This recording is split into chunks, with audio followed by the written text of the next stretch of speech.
আরেকটা দল যারা বাংলাদেশে জান্নাতের টিকিট বিক্রি করে খোলা পানিতে মাছ শিকার করার চেষ্টা করছে। বন্ধুগণ, ঠিক কিনা?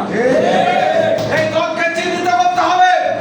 গ্রামগঞ্জে, শহর বন্দরে সমস্ত জায়গায় এই দলকে চিহ্নিত করে দিতে হবে। তারা বাংলাদেশে ধর্মের রাজনীতি করে না, তারা বাংলাদেশে ধর্ম নিয়ে ব্যবসা শুরু করেছে। কথা বলে ঠিক কিনা?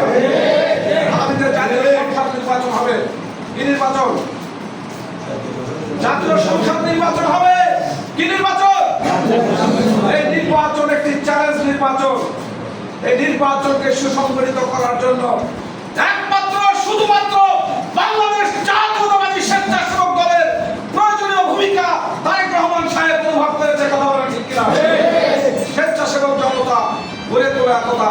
এই বাংলাদেশে জাতীয়তাবাদের সরকার গঠন হবে। এই বাংলাদেশে বিএনপির সরকার গঠন হবে। এই বাংলাদেশে তারুণ্যেরা হুকুম তারেক রহমান নেতৃত্ব দেবে। এই বাংলাদেশে আপসীন দেশনেত্রী বেগম খালেদা জিয়ার নেতৃত্বে বিএনপি আবার সরকার গঠিত হবে। কথা বলে ঠিক কিনা? সেই লক্ষ্যে আমাদেরকে কাজ করতে হবে।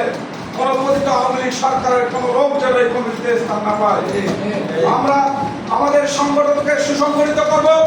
তালুক কালীপুর ইউনিয়ন বিএনপির ঘাঁটি। কথা বলেন ঠিক কিনা?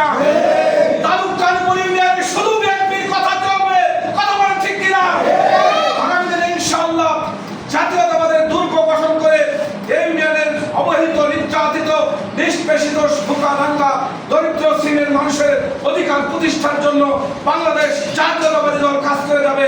এই আশা এবং প্রত্যাশা ব্যক্ত রেখে আমরা যারা বিএনপির নেতৃত্ব দিচ্ছি সবাই কাঁধে কাঁধ রেখে ইনশাআল্লাহ আগামী দিনে জনমানুষের সাথে কাজ করব। এই আশা এবং প্রত্যাশা রেখে আমি আমার বক্তব্য শেষ করছি। খোদা হাফেজ। বাংলাদেশ জিন্দাবাদ। তারেক রহমান আসছে ফিরে, বীরের বেশে বাংলাদেশের। সবাইকে ধন্যবাদ।